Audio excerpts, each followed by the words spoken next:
Hello, Shay. Hi, Von. It's so good to connect with you again. And what a topic we've got today. And it's all, this series that I wanted to start was all about giving a reason for this and giving a concept of the new earth and also what what it means and the new earth communities that are rising up all around the world, and then to give both the individual and groups some tools as to how they can actually make this happen for them. And then of course I got so inspired this morning when I was watching a clip that you did. Just when did you do that clip? Yeah, thanks, Yvonne. So on Tuesday night, we had a roundtable discussion with some local seed savers in the local region who have been inspired by a woman from India, a little old lady who has really rattled and shooken up the world and taken it by storm. She's published around 30 plus books. I don't know how many.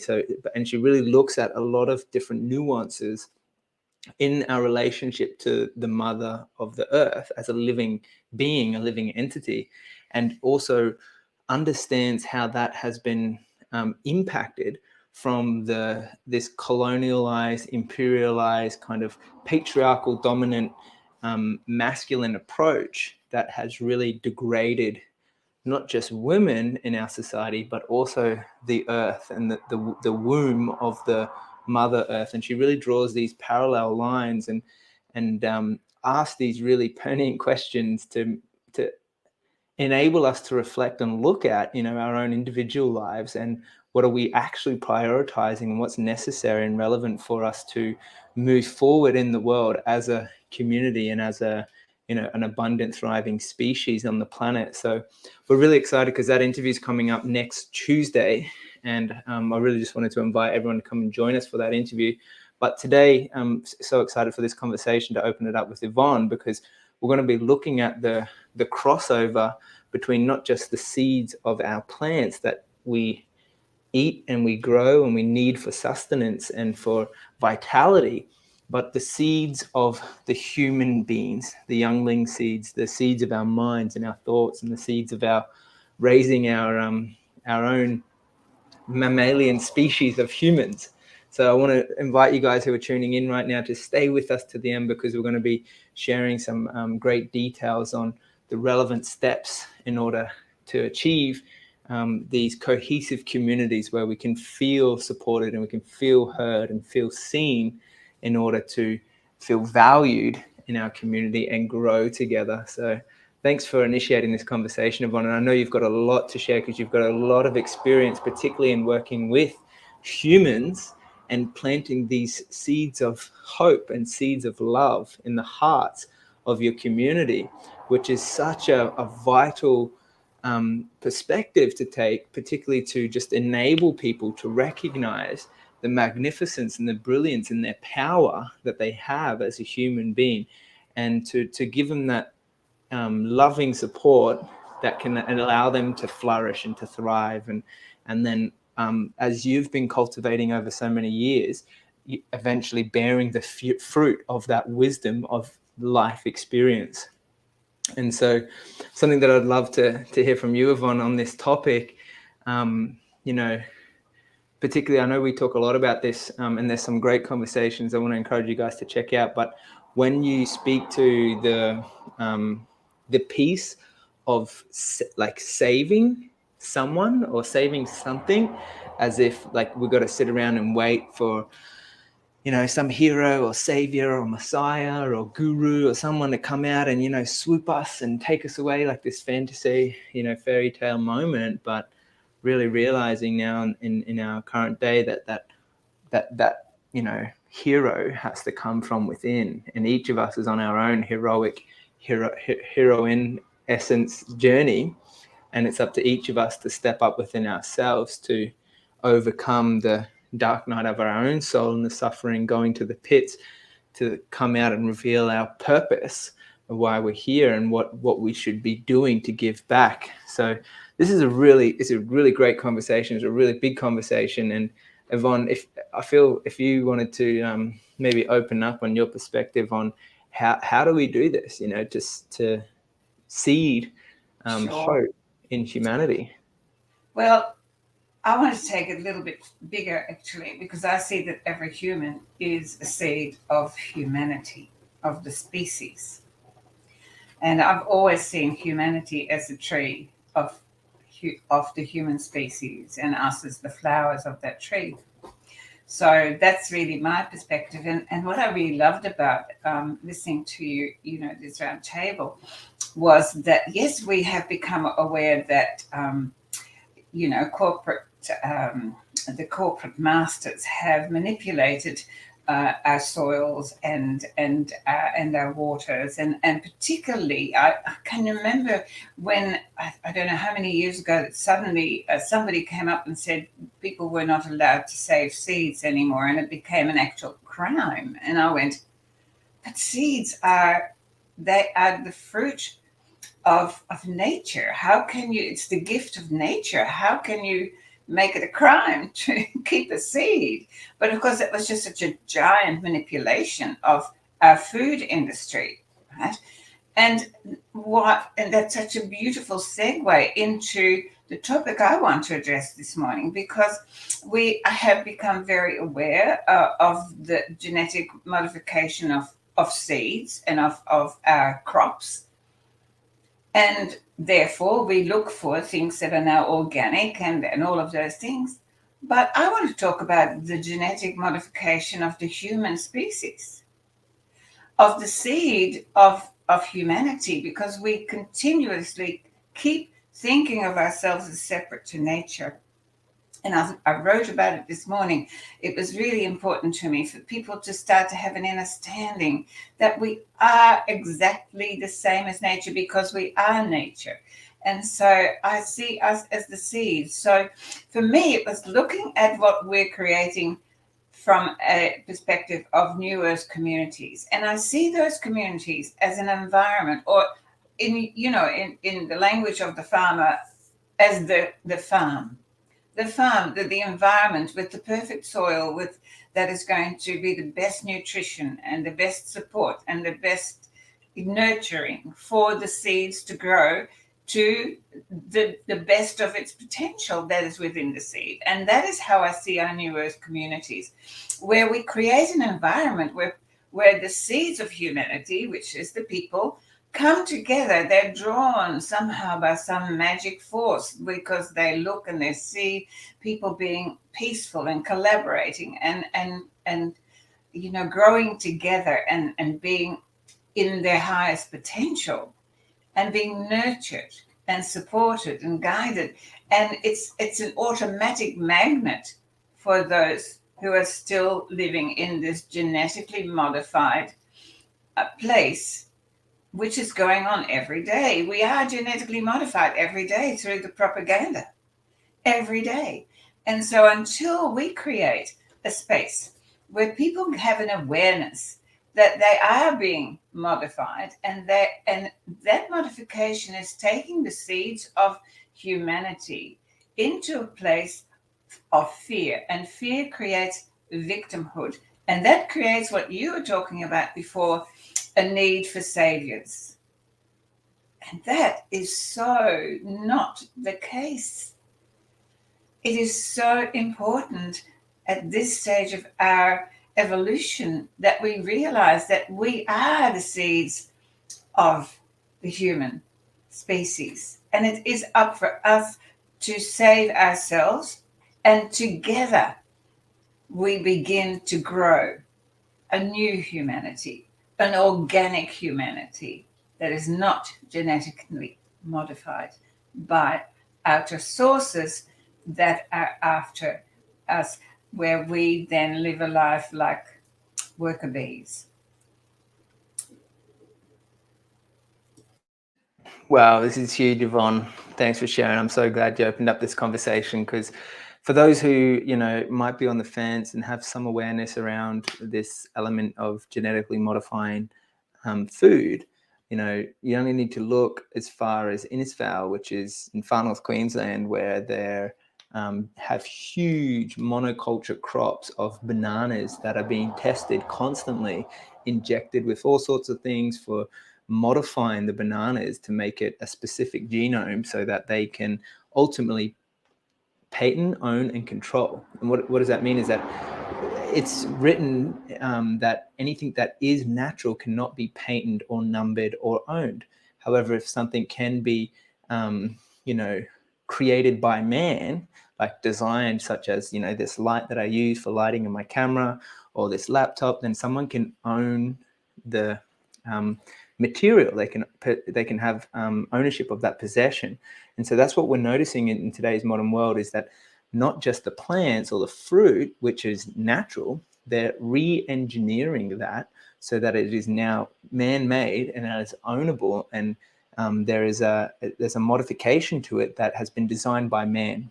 Now, this is really, for me, a concerning situation, and mostly, Vandana Shiva, to quote her, she says, when you control seed, you control the earth. And we're going to, again, stay with us to the end, because we're going to be playing a clip with Vandana, and she's going to be offering some amazing things from one of her recent movies, The Seeds of Vandana. But when they start to genetically modify not just the seeds of the plants, but human beings, as you spoke to, Yvonne, particularly, this is not some radical conspiracy. If you just go to the WEF website and you look at these agendas that they're suggesting, one of the main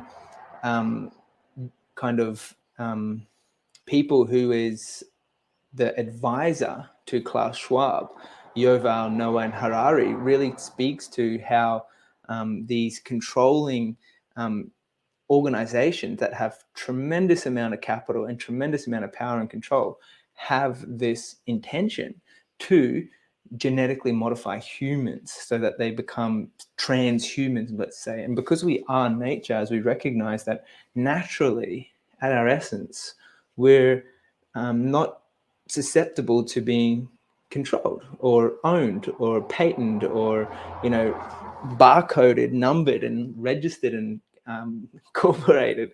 And it's because we're living, soul infused men and women. We have this creative ability to write and sing and create art, and from our hearts. And that's really what sets us apart from, say, for example, this iPhone, which can be numbered and has, can be owned by something, because it doesn't have that capacity like nature to be able to fully express our potential as creative beings. And now we're kind of blurring that line where it's or even crossing over, which is a really messy place to dive into, and slightly concerning. However, for me, there's still a lot of hope, particularly when we've got inspiring people like Vandana stepping forth for the seeds. We've got people like Yvonne stepping forth for humanity and for people. And we've got communities lighting up all over the world, and all over the country of Australia, where I'm president. And I think one of the biggest, fastest growing Facebook groups on Facebook these days, most people are leaving the platform, not even actively engaging in it, but it's called Leaving the Matrix, Living Off Grid, or intentional communities. And we're just noticing hundreds of thousands of people plugging into these networks to explore and adventure out into the wild, let's say, and actually re-plug into our natural orientation to live in community, to live with each other, to live, in symbiosis with our environment and the earth. And now what we've got to look at is it's going to be, quite challenging for a lot of humans, particularly when we have evolved to a place in our current societal framework and structures where we've become heavily dependent on these larger systems that are corporate systems that are essentially mining the energy of human beings for their profit, for their benefit, for their own growth. And it's almost like trying to cold turkey a heroin addict from taking heroin to total cold turkey is probably not the best idea. It becomes very difficult. And this happens when farms try and transition from fully conventional monoculture, sprayed heavily for 20 years to get abundant crops. And yes, the first couple of years you might see some huge yields, but these fruit trees that should be giving fruit for hundreds of years, it's only like 4 or 5 years where you see a rapid decline of yields and crops, because the chemicals are depleting the soil, which is the lifeblood, the life force, the energy of the plants. And then so after 20 years, these trees have been, on this chemical dosage, at fully addicted and now depleted, not giving any fruit. Then to transition them cold turkey to fully organic becomes a very challenging process, and it becomes, more of a transitionary, step-by-step initiation. And so why is all of that relevant to explore what happens in nature? Is, again, bringing up the realization, as you mentioned, Yvonne, that we are nature. We've got to recognize how we have become dependent and addicted to these systems, such as going to grocery store and buying all of the our groceries from the supermarket that probably gets them shipped from the other side of the country, and sprayed chemicals and so on and so forth. And if we want to move to a off the grid lifestyle in community, or live in harmony with our environment and eat locally and grow our own food, we start to realize that there is quite a lot involved, and it takes a lot of responsibility. It becomes my responsibility to be able to provide and serve my community, not from a place of I need something from them. I need to be able to do this because I got to get something, but it's like, how can I give back, and how can I serve, and how can I help my fellow man and woman and family and brothers and sisters, and be able to live together where we have our skills and our gifts, and we have something to contribute and give back. And then, we can sit here and have this conversation and talk about it, and it's a lot easier to talk about it. And then it's a whole nother thing to action it and put it into practice and into place, because it's like, then how do we prepare for the inevitable in community, the inevitable human conflict that is likely going to arise because we're, still trying to overcome our addiction to that, indoctrinated system that we're letting go of. And it's not something that can just happen overnight, but it's a process and a journey that takes a lot of will to show up, because at the end of the day, no one's perfect. And we're all trying to pioneer our way back to a way of life that is ancient times, been around, but incorporate that into a modern approach and explore how to remember, why we're here, what our real purpose is. And so really having this conversation with you, Yvonne, around seeding, and saving the seeds of humanity when we're at a crossroads right now. It's like we could go one of two ways. We could really go deep down into that agenda that is laid out for us, and benefits, again, select few at the expense of the many. But then what's an alternative path, and what does it really take for all of us as a collective to realize? I recognize so many people are on the journey of coming into awareness of actually what's going on, but then how do we really stay diligent and committed and consistent just in our daily practices to move towards a journey and a pathway that is going to be conducive for localized community connection? And I'd love to hear your perspective on that, Yvonne. Wow, so many things that I could go down. The first thing that I want to say, so what you're really saying, we're just a bunch of bananas. Because what you just shared about what they've done to the bananas, isn't that exactly what they've been doing, to humanity, and I continue to want to do to humanity in the last few years. So I like that analogy. I'm going to use that. And you look at the propaganda where they keep encouraging you to have more needles stuck in you. I was saying to my friend that I was walking with yesterday, I said, soon we're going to be like sprinklers. We are just going to ooze from there's going to be so many holes in us that we're just going to go, all our energy is just going, and that's what people don't realize. The foundation here is very much about not knowing who we are.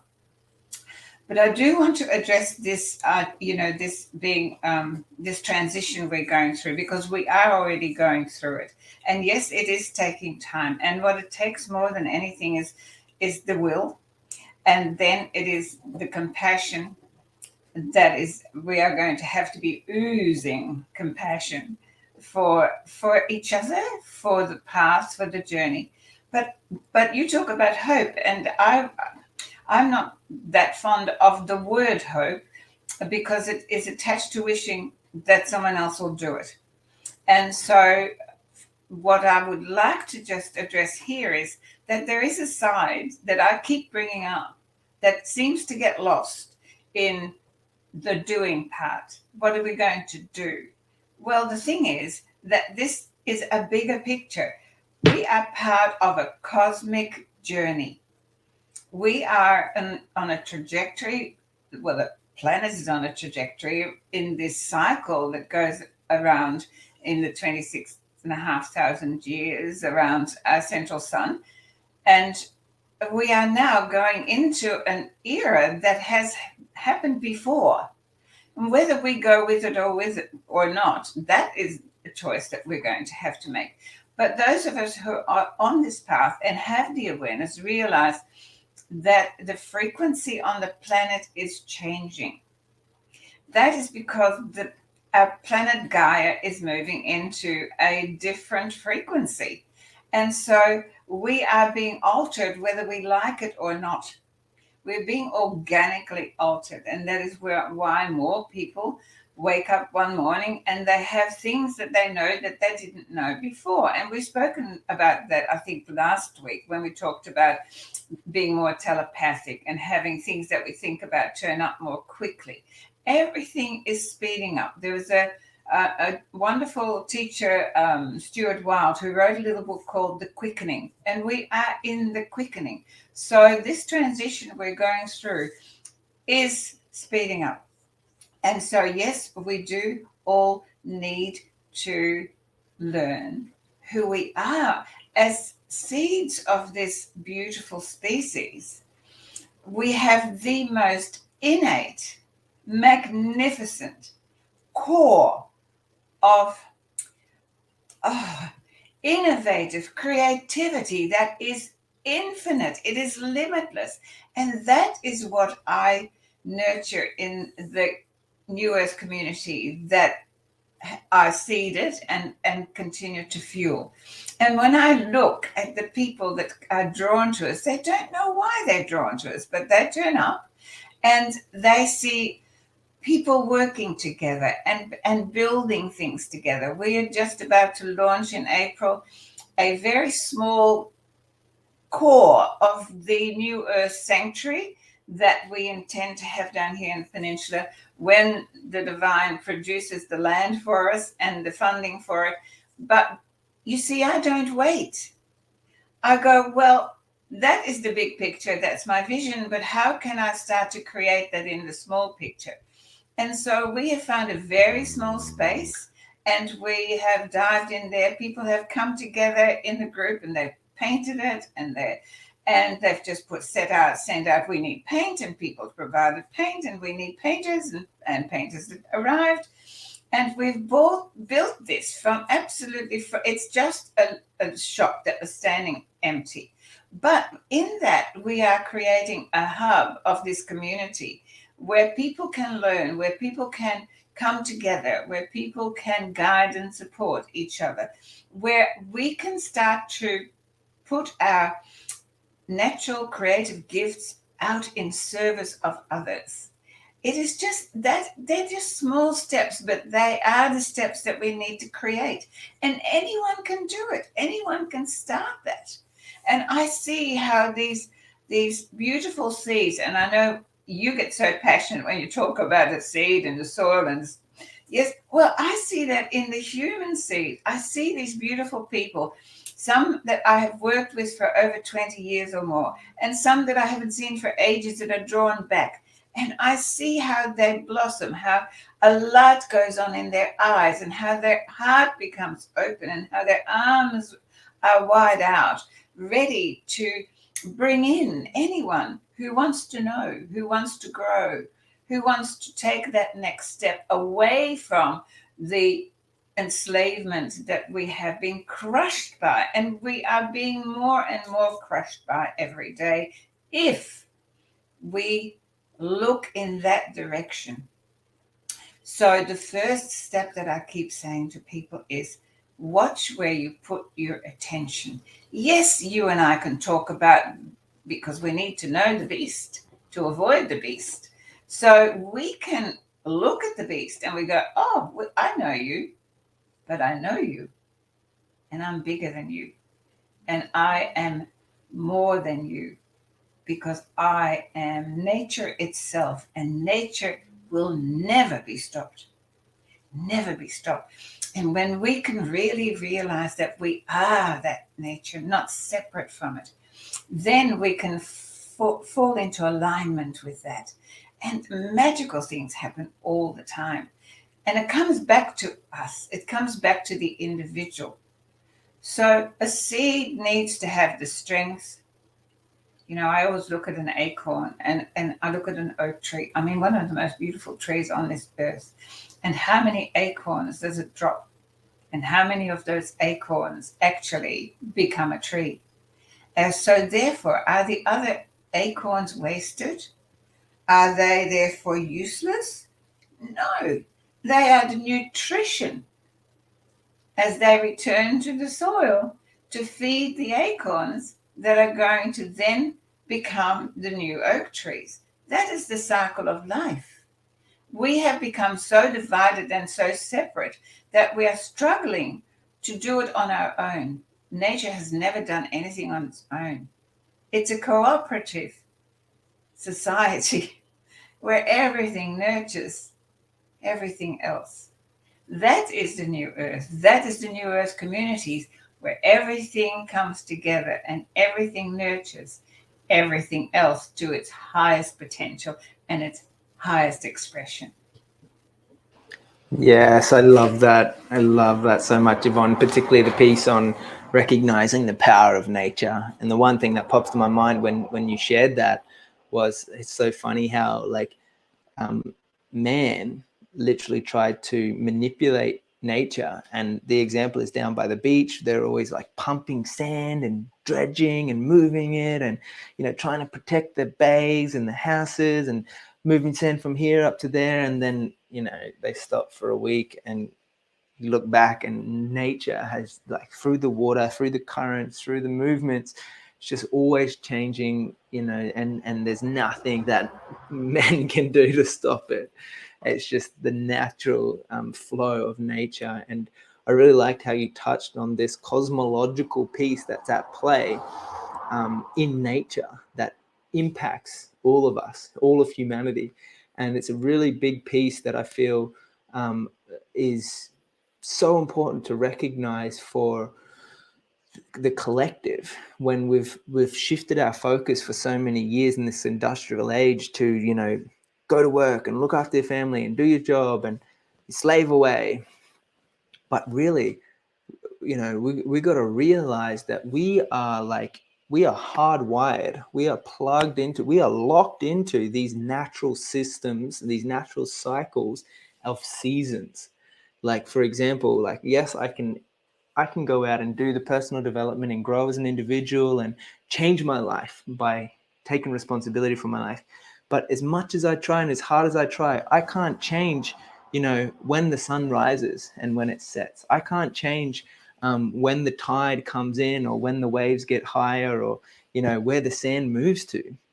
And so these larger cycles and seasons that are at play that we're locked into, and the cycle that you're speaking to, this great year cycle, which ancient civilizations have known about for a long time, hundreds of thousands of years for all we know. Egyptian era, Mayan era, the Kali Yuga in in Sanskrit, one of the oldest languages in the world, and they knew about these large systems and cycles, particularly what is happening in our natural environment, in the cosmos and the stars, which is a part of us. It's a part of nature, and it's a part of who we are.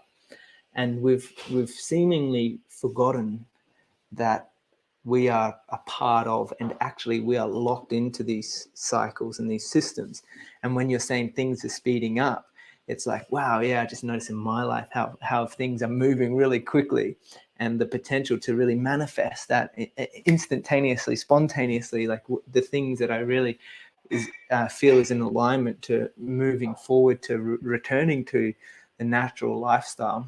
And so I really love how you shared on those pieces, and particularly in that the astrological piece. And there's a guy who I admire. Many of you who are watching probably know of him. His name's Santos Bonacci. He is an Australian fella, but he's living overseas now, and he really speaks a lot to this greater cycle, which is coming into the golden age, where we're receiving so many light rays from the sun and the other planets that it's enabling our consciousness to expand and to reach a higher level of awareness, where previously we didn't have that, particularly when we were in our job and doing our thing with our family and stuck into that pattern of life. But now, as things are speeding up, as you said, we're expanding and we're realizing the truth of what is actually being unveiled to us.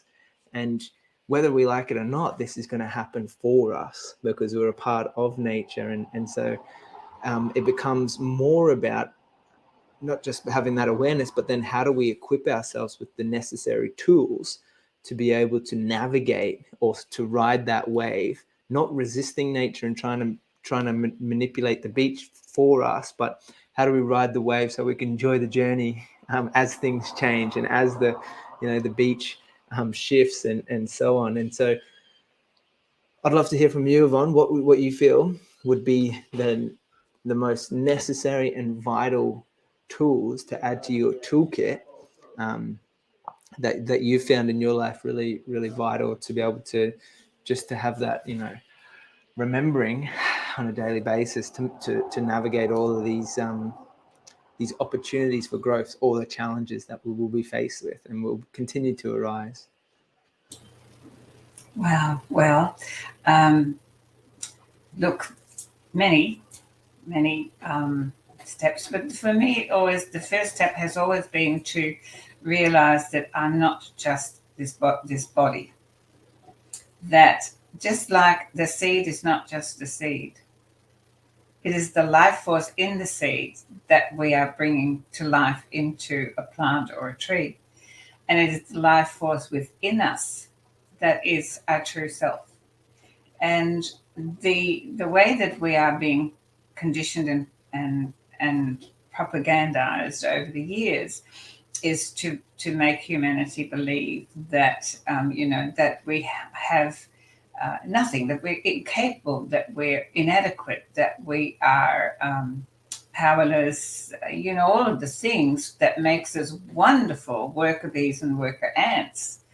But it doesn't do anything for our self-image, self-respect, self-confidence. And so, but it's a wonderful indoctrination to make us dependent.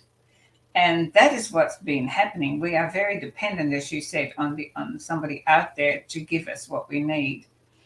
And to give somebody, the actual tools, the first thing is to take control of what you pay attention to, what you give your energy to. And it starts with the way you think. We have been so controlled and programmed in our mind that we need to take back our mind. Mindfulness started to become very popular a few years ago. And yes, many people went into it, but I think it sort of missed something, because mindfulness is not about being mindful. It is being mind aware so that we then change it. It needs to be changed. Our neural pathways have been indoctrinated to work for someone else. And so it is time for us to reactivate the ones that will work for us. And that happens by not going down the old pathways of thoughts, of beliefs, of attitudes, of behavior. And that takes incredible discipline. We've talked a lot about having a spiritual discipline. And it starts with the first thought in the morning. What is your first thought in the morning? What is your dominant thought in the morning? Is the first thing you do turn on the news to see what's happening in Russia? Well, who gives a shit? Pardon French. It isn't French, I don't think. But it was the first swear word I ever learned as a foreigner. Anyway, because it's not happening here now. I was just saying to one of my students this morning, I learned how to, and this is perhaps a really good one. So I used to be terrified of heights, right? And that was printed on me through my mum, because every time as a child we went near the edge of anything, she'd go, "Oh, don't go there. It makes me nauseous in my knees." That was, the best translation from Dutch I can give you. And so I grew up with that. And I grew up thinking I'm never going to be afraid of fear and being like her. But guess what? I was terrified of heights. So I'm not going to be limited by fear. There is a real stubborn streak in me. And I decided that I would overcome it. So I went on a course where I needed to go abseiling of an 80-foot tower in the middle of a forest. And I did. I went up that tower, and I was just sharing this morning that just before, I was fine until I went beyond the canopy of the trees, which was about at 60 foot. And don't ask me to translate that in, whatever. It was high. So it went up above the canopy of the trees when I wasn't surrounded by anything, that panic struck and I froze. And I'm standing at the bottom of the next steps to go up. Now I was on a rope, so it was quite safe, really. And I just stood there, froze, and I thought, now what am I going to do? And that gave me a gift.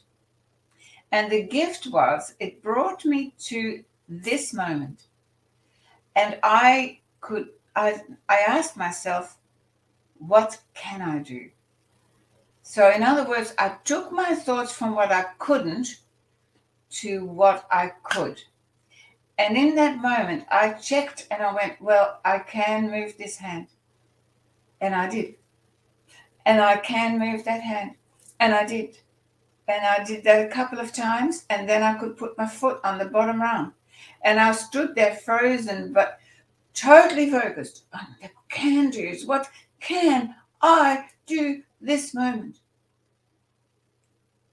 And as I did that, I shifted something in me. And as a result, above me, the guys who were, helping us opened the trapdoor of the platform and said, "Oh, you're doing well. Come on up." And so, yes, I did go up. And I did go off that 80-foot tower, abseiled, which, by the way, at the top was all swaying. And I broke my fear. And so I would like to ask people, stop looking at what you can't do. As Shay said, he can't change when the sun comes up. He can't change, the big picture. He can't change it. I can't change it. So bring yourself to the now moment and just, what can I do in this moment? What can I do to make this a better world? What can I do to support my neighbor? What can I do to feel good? That, I think, is the first step, where we take away our bleeding energy into what's happening somewhere where you have no possible influence, no control. The only influence that any of us have is to be the best of ourselves and to find that core of the absolute, I believe, infinite, amazing abilities we have. I am supposed to be in my elder years or twilight years or whatever you want to call it. And I amaze myself at the things that I'm capable of. I mean, really. on Monday, I had a friend come who asked me to help them create a business card. Now, they're probably 20-something years younger than I am, and here I am flitting around my computer, doing everything that I use. And I'm sitting there, and I'm actually amazed at myself, because most of the people in my era, they don't even have a computer. They might have a laptop or whatever, but they're just ready to settle down and retire. And that's not my sole purpose, obviously.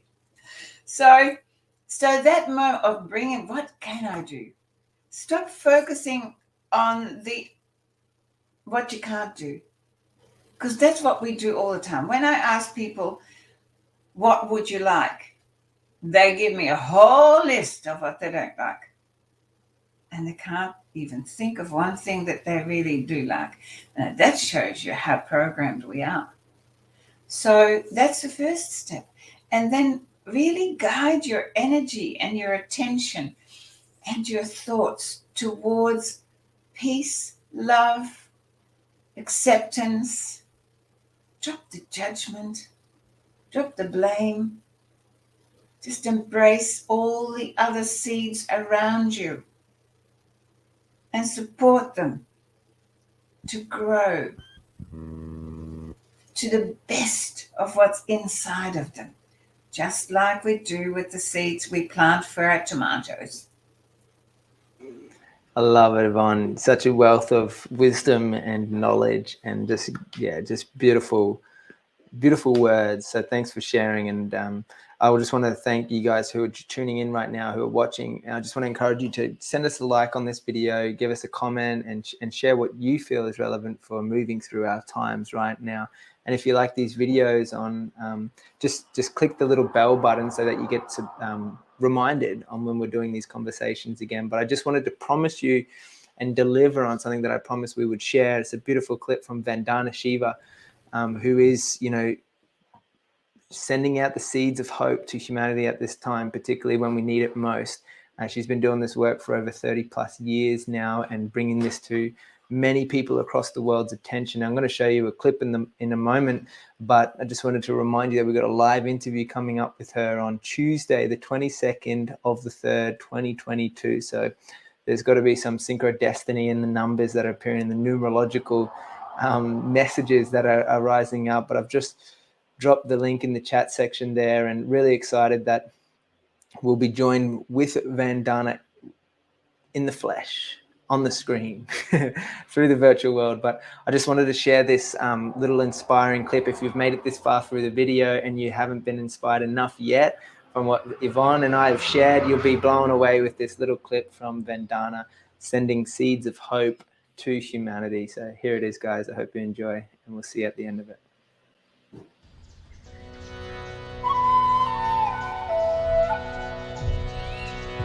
Food is a weapon. When you sell real weapons, you control armies. When you control food, you control society. But when you control seed, you control life on Earth. Industrial farming is the single biggest destructive force on the planet today. The war against the Earth begins in the minds of men. And I mean men. Vandana Shiva is one of the most prominent activists in the world. Oh my God, he's a hero. This is Vandana Shiva. I'm Dan, as a part of Vandana. She's a warrior to the patriarchal system that destroys. Vandana was one of the pioneers who started the global seed movement. Owning intellectual property right on seed is a pathetic attempt at seed dictatorship. We started to fight GMOs through growing seeds and saving seeds.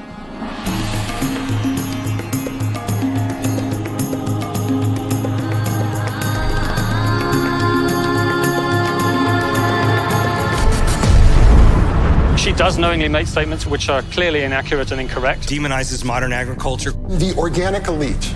Anyone who's going to stand up to big corporations is going to come under attack. 40% of the solution to climate change lies in organic, ecological farming in the hands of small farmers. Today, one of the big movements is around regenerative agriculture. We have the power, we will change, and we will be the change we want to see, and no one is going to stop us. Vandana Shiva is Monsanto's worst nightmare. We will not be stopped. We have a duty to save seeds.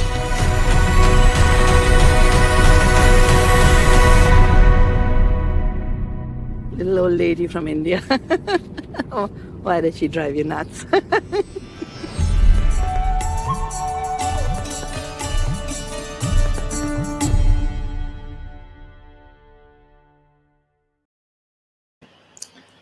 There it is, folks.